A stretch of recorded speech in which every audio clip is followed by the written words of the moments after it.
అందరికీ నమస్కారం. నా పేరు రమ. వరించిన బంధం 35వ భాగం. రచయిత నీలిమ గారు. ఫ్రెండ్స్, కథ చదవడం స్టార్ట్ చేసిన వెంటనే వీడియోకి ఒక లైక్ చేయండి, హైప్ చేయండి. స్టోరీ ఎలా అనిపించిందో కామెంట్ కూడా చేయండి. ఈరోజు ఫ్యామిలీలో ఎవరికి స్పెషల్ డేస్ కూడా కాదు కాబట్టి తెలుస్తుందిలే అందరికీ, నాకు తప్ప ఇంకెవరికీ తెలియదు, అమ్మకి కూడా. కాకపోతే నేను చెప్పింది చెప్పినట్టు చేయడమే తన డ్యూటీ కాబట్టి అలా చేస్తోంది. మీరు కూడా దాన్ని ఫాలో అయిపోండి కొంచెం కఠినంగానే చెప్పి అక్కడి నుంచి వెళ్ళిపోతారు శ్రీనివాస్ గారు. అవిక ప్రశ్నార్థకంగా చూస్తూ ఉండిపోతే లక్ష్మి గారు మాత్రం అవిక వైపే చూస్తూ ఉండిపోతారు. ఈ నిర్ణయం నీ జీవితం గురించి, నీ భవిష్యత్తు గురించి తీసుకున్నదే.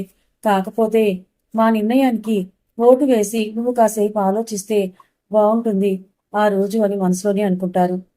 అనుకున్నట్టుగానే ఆద్య, సాక్షి టికెట్ ప్రిపేర్ చేసి వాళ్ళు చూడవలసిన ప్లేస్కి వెళ్ళి అన్నీ దగ్గరుండి పరిశీలించి ఓకే అనుకున్నాక ఆ ఇంటి ఓనర్తో కూడా మాట్లాడి అడ్వాన్స్గా కొంత పేమెంట్ సెటిల్ చేసేసి రిటర్న్ అవుతారు. కరెక్ట్గా అప్పుడే రింగ్ అవుతున్న ఆద్య ఫోన్ తీసి చూసి అన్నయ్య ఎందుకు నాకు కాల్ చేస్తున్నాడు అని అంటూ చెప్పండి అన్నయ్య అని అంటుంది.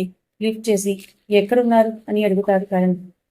నేను బొటిక్కి ఒక ప్లేస్ చూశాను, అది చూడటం కోసం వదిని తీసుకొని బయటకు వచ్చానన్నయ్య. జస్ట్ ఇప్పుడే అది చూసి రిటర్న్ అవుతున్నాం అని అంటుంది ఆద్య. అవునా, అయితే నేను చెప్పిన ఇంకో పని కూడా చేయండి అని ఏం చెయ్యాలో చెప్తాడు. సరే అన్నయ్య అని అంటూ కార్ని ఇంటికి వెళ్లే రూట్లో కాకుండా షాపింగ్ కాంప్లెక్స్ వైపు మళ్లిస్తుంది. అదేంటి ఇప్పుడు షాపింగ్ ఎందుకు, నువ్వు షాపింగ్ చేస్తావా అని అడుగుతుంది సాక్షి. నాకు కాదు నా, నీకే షాపింగ్. అన్నయ్య నీకు దగ్గరుండే షాపింగ్ చేయించి తీసుకుని రమ్మన్నాడు అని అంటుంది చిన్నగా నవ్వుతూ. నాకా ఇప్పుడు ఎందుకు, ఇప్పుడు అకేషన్స్ ఏమీ లేవు కదా అని అంటున్న సాక్షి మాటలకు ఏమో నాకేం తెలుసు, మీ ఆయనకే ఫోన్ చేసి అడుగు, మా అన్నయ్య చెప్పింది చేయడం వరకే నా పని అని అంటూ అప్పటికే సాక్షి కార్ దిగేయడంతో కార్ పార్క్ చేయడానికి వెళ్తుంది. ఈ కరణ్ గారు ఏం చేస్తున్నారు అసలు అని ఆలోచిస్తూనే షాపింగ్ కంప్లీట్ చేశారు. పక్కనున్న ఆడబిడ్డ గారు పోరు పెట్టి మరి అది తీసుకో ఇది తీసుకో అని అంటుంది కాబట్టి తన గోల భరించలేక సైలెంట్ గా ఉండిపోతుంది. ఏంటి మీరు చేస్తున్న పని, అసలు ఏం చేయాలనుకుంటున్నారు అని అడుగుతుంది సాక్షి కోపంగా. నైట్ రూమ్ లోకి వచ్చిన కరణ్ వైపే చూస్తూ, ఇలా అడుగు పెట్టానో లేదు, అప్పుడే నా మీద యుద్ధం ప్రకటించావా, నా కోసమే ఎదురు చూస్తున్నావా అని కళ్ళెగరేస్తూ అడుగుతాడు. మీకోసం ఎందుకు ఎదురు చూస్తాను, మీరు చేసే పని ఎందుకు చేస్తున్నారని ప్రశ్నించాలని ఎదురు చూస్తున్నానని అప్పటికే తగ్గని కోపంతో గట్టిగా అడుగుతుంది. ఇప్పుడు నేను ఏం చేశానని ఎందుకంత కోపం వచ్చింది శ్రీమతి గారికి అని క్యాజువల్ గా అడుగుతూ టవల్ తీసుకుంటాడు వార్డ్రోబ్ లో నుంచి. అసలు షాపింగ్ ఎందుకు చేయించారు ఇప్పుడు అంత అర్జెంట్ గా, మనకి అవసరం ఏముంది, ఇది కూడా హనీమూన్ షాపింగా, మనం హనీమూన్ చేసుకోకూడదా, హనీమూన్ కి వెళ్ళకూడదా, అయినా నువ్వు అనుకున్నట్టు అక్కడ ఏమీ లేదు, రేపు మనం బయటికి వెళ్తున్నాం, అది ఎక్కడికనేది వెళ్లే వరకు నీకు తెలియదు, సో సైలెంట్ గా 2 డ్రెస్సెస్ ని ప్యాక్ చేయని చెప్పి ఫ్రెష్ అవడానికి వెళ్ళిపోతాడు. తను అడిగిన ప్రశ్నకి ఆన్సర్ ఇవ్వకుండా ఇంకా తిరిగి అతని ఆర్డర్ వేస్తున్న కరణ్ మీద విపరీతమైన కోపం పెరిగిపోతుంది సాక్షికి. ఆ కోపంతో పళ్ళు బిగించి బెడ్ మీద కూర్చొని ఉండిపోతుంది మొండిగా.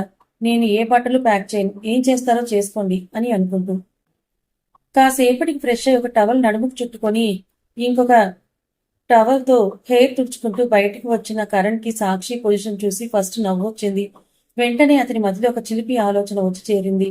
నెమ్మదిగా బెడ్ దగ్గరికి వెళ్లి మూతి ముడుచు కూర్చున్న సాక్షి మీద తన హెయిర్ ని అటూ ఇటూ రబ్ చేయగానే వాటర్ డ్రాప్స్ వెళ్లి సాక్షి నుదురు మీద పడతాయి. అప్పుడు ఈ లోకంలోకి వచ్చిన పాప కరణ్ వైపు చూసి వెంటనే అలా చూడలేక కళ్ళు మూసుకుంటుంది. ఏంటి ఎక్స్పోజింగ్, వెళ్లి ముందు బట్టలు వేసుకోండి అని అంటుంది కళ్ళు తెరవకుండానే. ఎందుకంటే ఇంతకు ముందు ఎప్పుడూ కరణ్ ని ఆ పొజిషన్ లో చూడలేదు. యాక్చువల్లీ ఇద్దరు ఒక అండర్స్టాండింగ్ మీద ఉన్నారు కాబట్టి ఎవరూ కూడా హద్దులు దాటకుండా డ్రెస్సింగ్ రూమ్ లోనే డ్రెస్ చేసుకుని బయటకు వచ్చేవారు. కానీ ఇప్పుడు కరణ్ కి తెలుసు సాక్షి ఆలోచనలు ఎలా ఉంటాయో. అందుకే సరదాగా తనని టీస్ చేద్దామని ఇలా వచ్చి తనని హడలు కొట్టిస్తున్నాడు. ఏమైంది ఇప్పుడు, నేను డ్రెస్ వేసుకోకపోతే నీకేమైనా నష్టం వచ్చిందా, నష్టం కాదు బాబు, చూడలేక చచ్చిపోతున్నామని అంటుంది తన చేతిని కరణ్ వైపు పెట్టి కింద నుంచి పైకి చూపిస్తూ. చూడలేక కదా కళ్ళు మూసుకున్నావు, అయినా నేనేం ఊరు మధ్యలో నుంచోలేదు, నా భార్య దగ్గరే కదా, అయినా నేను ఎప్పటికైనా ఈ పొజిషన్ లో ఉండాల్సిందే కదా, ఇంకా ముందు ముందు రానున్న రోజుల్లో టవల్ కూడా ఉండకుండా ఉంటామేమో, అలాంటప్పుడు ఇప్పుడు చూపిస్తే తప్పేంటి అని అమాయకంగా కళ్ళెగరేస్తూ అడుగుతాడు కరణ్. కరణ్ మాట్లాడిన మాటలకి ఒక్కసారిగా షాక్ అయి కళ్ళు తెరిచి అతని వైపే మిడిగుడ్లు వేసుకుని మరీ చూస్తుంది. తన ఎక్స్ప్రెషన్స్ కి మనసులోనే నవ్వుకుంటూ బయటికి మాత్రం తొందరలో ఆ రోజు వస్తుందా లేదా, వస్తుంది కదా, నేనైతే అనుకుంటున్నాను అది తొందరలోనే ఆ రోజు ఉందని, అదే నువ్వు నేను ఇలా ఒకరికొకరు చూసుకునే రోజు అని అల్లరి చూపులతో అంటూ తన బుగ్గ మీద చేయి వేసి చిన్నగా స్మూత్ గా నిమురుతాడు. ఆ చిన్న స్పర్శ తన మదిలో ఒక అలజడిని రేపింది. ఆమె శరీరంలో ఒక భూకంపమే సృష్టించింది. అంత రొమాంటిక్ టచ్ ఇచ్చాడు మరి.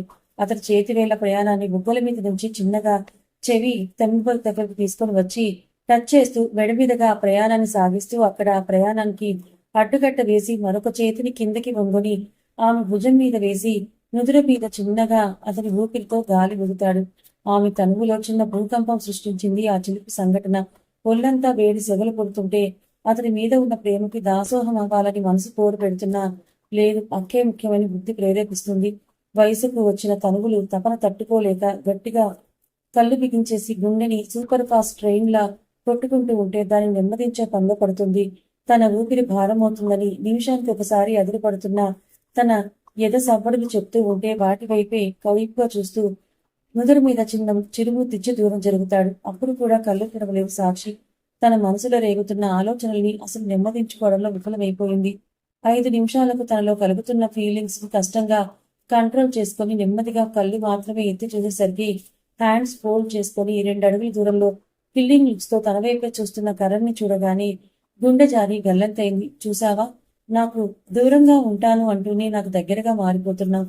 సరేలే, నేను డ్రెస్సెస్ ప్యాక్ చేయమని చెప్పాను కదా, నేను వచ్చేసరికి ప్యాక్ చేసి ఉంచాలి కదా, అలా చేయలేదు. అందుకే చిన్న పనిష్మెంట్ ఇచ్చాను. ఎలా ఉంది? స్వీట్ టార్చర్ అంటే ఇదే పాప. ముందు ముందు నేను చెప్పిన పనులు చేయలేదనుకో, ఇలాగే నా పనిష్మెంట్, అండర్స్టాండ్ అని తన బుగ్గ మీద చిన్నగా చేతితో ట్యాప్ చేసి పక్కకు వెళ్ళిపోతాడు. అబ్బా సాక్షి, చెప్పిన వెంటనే చేసేసి ఉంటే ఇప్పుడు నీకు ఈ కర్మ పట్టేది కాదు కదా అని తన చేతి తన నుదురు మీద కొట్టుకుంటూ డ్రెస్సెస్ ని ప్యాక్ చేస్తుంది. మళ్ళీ ఆర్గ్యూ చేస్తే ఇంకా ఏ స్టైల్ రొమాంటిక్ టచ్ చేస్తాడేమోనని సాక్షి భయం. కానీ బాగుందిలా కూడా అని తనకే తెలియకుండా మనసులోని అనుకుంటుంది. నువ్వు మిస్ అవుతున్నావని, నన్ను నా టచ్ ని ఫీల్ అవుతున్నావని ఇప్పుడు నీ ఎక్స్ప్రెషన్స్ తెలియజేశాయి. త్వరలో అన్నీ మారుస్తా. నీతో ఇలా ఏకాంతంగా ఉండే సమయం రాబోతుంది. అప్పుడు రెడీగా ఉండు అని మనసులోని అనుకుంటాడు కరణ్ సాక్షి వైపే ఓరగా చూస్తూ.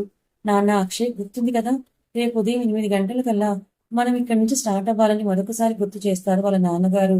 నైట్ డైనింగ్ టేబుల్ దగ్గర డిన్నర్ చేస్తూ ఉండగా ఒప్పుకున్న పెళ్లికి వాయించక తప్పదు అన్నట్లుగా ఒకసారి కమిట్ అయిన తర్వాత తప్పుతుందా మరి, రెడీగా ఉంటానులే అని అయిష్టంగాని అంటాడు అక్షయ్.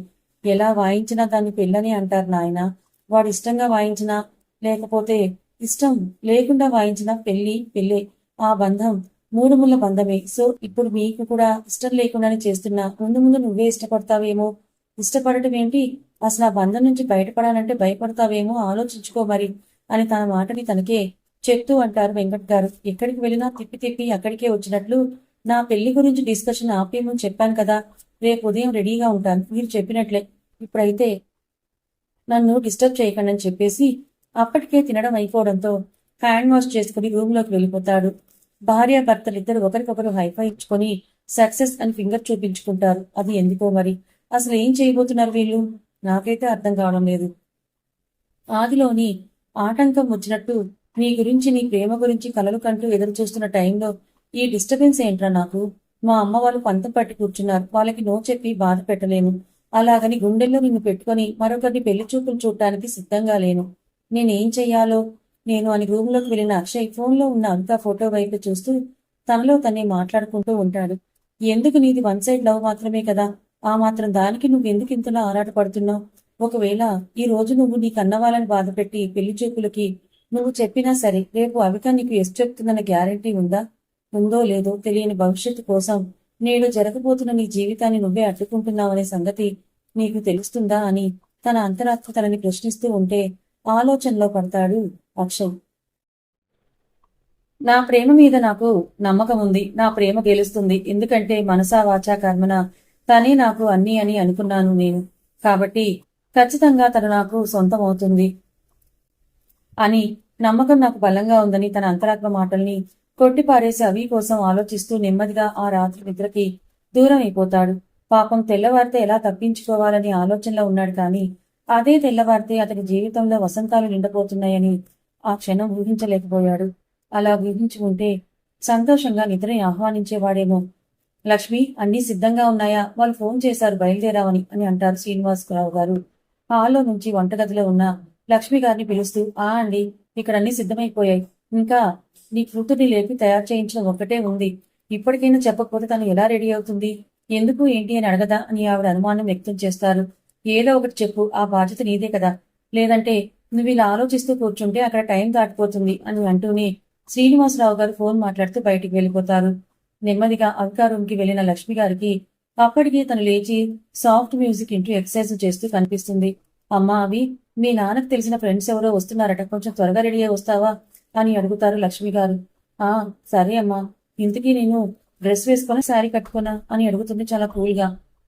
శారీ కట్టుకో, అంతేకాకుండా ఆర్నమెంట్స్ కూడా వేసుకో. నాన్నగారు ఎవరైనా పెద్దవాళ్ళని కూడా పిలిచారంట, నిన్ను పరిచయం చేయాలనుకుంటున్నారు కాబట్టి చక్కగా లక్ష్మీదేవిలా తయారవు, సరేనా? నేను మళ్ళీ వస్తాను. ఈలోపు నువ్వు స్నానం చేసి చీర కట్టుకొని రెడీగా ఉండని చెప్పి అక్కడి నుంచి ఊపిరి పీల్చుకుంటూ బయటపడతారు లక్ష్మి గారు. ఇంట్లో ఫంక్షన్ ఉందని ముందుగానే నాన్నగారు చెప్పారు, సో అందుకోసమే రెడీ అవ్వమంటుందని అమిత అనుకుంటుంది.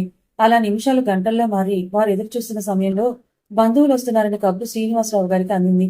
దాంతో భార్యాభర్తలిద్దరూ కూడా గుమ్మం దగ్గరకు వెళ్లి నించొని ఎదురు చూస్తూ ఉన్నారు వాళ్లతో ఆహ్వానం పలకడానికి. వాళ్ళ ఎదురు చూపులకు ఫలితంగా 5 నిమిషాలకి కారు వచ్చి వాళ్ల ముందు ఆగుతుంది. అందులో నుంచి 2 జంటలు, ఒక యువకుడు దిగుతారు. కారు ఈ రూట్ లో వస్తున్నప్పుడే అక్షయ్కి డౌట్ వస్తుంది. ఇది అవికా వాళ్ళ ఇంటికి వెళ్లే రూట్ కదా, ఇటెందుకు తీసుకొస్తున్నారని. అప్పటి వరకు అసహనంగా ఉన్న అతని మోము ఆ రూట్ లో వచ్చేసరికి ఎక్కడో చిన్న ఆశ చిగురించింది. ఇప్పుడు ఎదురుగా శ్రీనివాసరావు గారు కనిపించేసరికి అసహనం అంతా ఆవిరయి తన ప్లేస్ లో ఆనందం వచ్చి చేరింది. అంటే నాన్న వాళ్ళు పెళ్లి చూపులు ఏర్పాటు చేసింది అవికతోనా? ఐ డోంట్ ఎక్స్పెక్ట్ దిస్ అని మనసులోనే అనుకుంటాడు. నమస్తే బావగారు అని వాళ్ళని పరామర్శించి సంతోషంగా ఆలింగనం చేసుకుని లోపలికి రమ్మని పిలుస్తారు. ఇంతకీ పెళ్లి పెద్ద ఎక్కడా కనిపించడం లేదని అంటారు వెంకట్ గారు ఒక అడుగు ముందుకు వేస్తూ. వచ్చేస్తుండాలి, బయలుదేరారని ఆల్రెడీ ఫోన్ చేశారని అంటుండగానే కరణ్ కార్ వచ్చి ఆగుతుంది. నమస్తే బాబాయ్ గారు అని కరణ్ నవ్వుతూ వాళ్ళని పలకరించి మాట్లాడుతుంటే సాక్షి మాత్రం బొమ్మల నిలబడి చూస్తూ ఉండిపోతుంది. ఉదయం ఇంటి దగ్గర హడావుడి పడుతూ హనీమూన్ కి వెళ్తున్నామని చాలా టెన్షన్ పెట్టేశారు, కానీ ఇటువైపు ఎందుకు తీసుకుని వస్తున్నారు? అమ్మవారికి చెప్పి తీసుకువెళ్తారనే ఆలోచనలతో సతమతమవుతున్న సాక్షి ఇప్పుడు ఇక్కడ జరుగుతున్న డిస్కషన్ చూసి ఎలా ఆలోచించాలో కూడా అర్థం అవ్వక తల బద్దలైపోతుంది. ఇంచుమించు అక్షయ్ పరిస్థితి, సాక్షి పరిస్థితి ఒకేలా ఉంది. వాళ్ళని పట్టించుకోకుండా సరదాగా మాట్లాడుకుంటూ ఉండిపోయారు. 5 నిమిషాలు వాళ్ళని చూస్తూ మౌనంగా ఉండిపోయిన సాక్షి ఇంకా అలా ఉండలేక కరణ్ చేతిని పట్టుకుని వెనక్కి లాగుతుంది, ఆగమన్నట్లు. అది గమనించిన శ్రీనివాసరావు గారు, మీరు పదండి బావగారు లోపలికని వాళ్ళని లోపలికి తీసుకుని వెళ్తారు. ఏంటసలు మీరు చేస్తున్నది? వాళ్ళెవరు? ఎందుకు ఇక్కడికి వచ్చారు? మనం ఇంకెక్కడికో వెళ్ళాలన్నారు కదా అని టెన్షన్ తట్టుకోలేక ప్రశ్నలన్నీ ఒకేసారి ఆపకుండా అడిగేస్తుంది. ఎందుకు చెప్పాలి? కాసేపట్లో నీకే తెలుస్తుంది కదా, అప్పటి వరకు వెయిట్ చేయని తన క్వశ్చన్స్ కి ఆన్సర్ ఇవ్వకుండా లోపలికి వెళ్ళిపోతాడు కరణ్ ఫుల్ యాటిట్యూడ్ తో. ఈయన మామూలుగా ఆడుకోవడం లేదు నాతో. ఇంతకు ముందు చక్కగా స్వీట్ బాయ్ లా ఉండేవారు, ఇప్పుడు ఆరోగెంట్ బాయ్ లా తయారయ్యారు. నేను డైవోర్స్ అడిగిన దగ్గర నుంచి అని మనసులోనే అనుకుంటుంది కరణ్ బిహేవియర్ ని గుర్తు చేసుకుంటూ. అప్పుడు అవికా గుర్తుకొస్తుంది. అంటే అక్కకి అబ్బాయికి అని ఆలోచిస్తున్న టైంలో గుర్తుకొచ్చింది అక్షయ్ని బెంగళూరులో చూశాను కదా అనే విషయం. అంటే అక్క బెంగళూరు ఎందుకు వెళ్ళిందో తెలిసిపోయిన వీళ్ళకి, తెలియకుండా అక్షయ్ వీళ్ళకి ఎలా తెలుసు అని పరిపరి విధాలుగా ఆలోచించడం మొదలు పెడుతుంది. కానీ ఎంత ఆలోచించినా వ్యర్థమే. లోపలికి వెళ్తే కానీ సమాధానాలు దొరకవని పరుగున లోపలికి వెళ్తుంది అవిక దగ్గరికి. అప్పటికే బయటకు వచ్చిన అవిక అక్కడ ఉన్న అక్షయ్ని చూసి అసలు ఏం జరుగుతుందో అర్థం కాక, ఏం జరుగుతుందో తెలియక ఆశ్చర్యంగా ఒక్కొక్కరి ముఖం వైపు చూస్తూ ఉండిపోతుంది. సరిగ్గా అప్పుడే కరణ్ గుమ్మంలో అడుగు పెట్టేసరికి ఆనందం, బాధ, ఆశ్చర్యం అన్ని ఫీలింగ్స్ కలగలిపి ఒకసారి మనసులో చుట్టేయగా కళ్ళలో చేరిన చిన్న కన్నీటి చెమ్మతో కరణ్ వైపు చూస్తూ ఉండిపోతుంది. ఆ చూపుల్లో చిక్కుకున్న తనకి చుట్టూ మాట్లాడుతున్న మాటలు, ఎదురుగా కనిపిస్తున్న మనుషులు ఏవీ కూడా తన చెవులకి కళ్ళకి ఎక్కడం లేదు. వెనకే నిండు ముత్తైదువులా కరణ్ భార్య స్థానంలో వచ్చిన సాక్షిని కూడా గమనించలేనంత పరధ్యానంలో ఉండిపోయింది అవిక. మీకందరూ తెలిసిన వాళ్ళే, కానీ ఇప్పుడు మనం ఒక కుటుంబంగా పరిచయం చేసుకోవాలి కాబట్టి చెప్తున్నాను. ఈవిడ నా భార్య లక్ష్మి, ఈ అమ్మాయి నా చిన్న కూతురు చిన్నలుడు అని కరణ్ వాళ్ళ వైపు చెయ్యి చూపించి శ్రీనివాసరావు గారు చెప్పేసరికి ఒక్కసారిగా షాక్ అయ్యి స్టన్ అయిపోతుంది అవిక.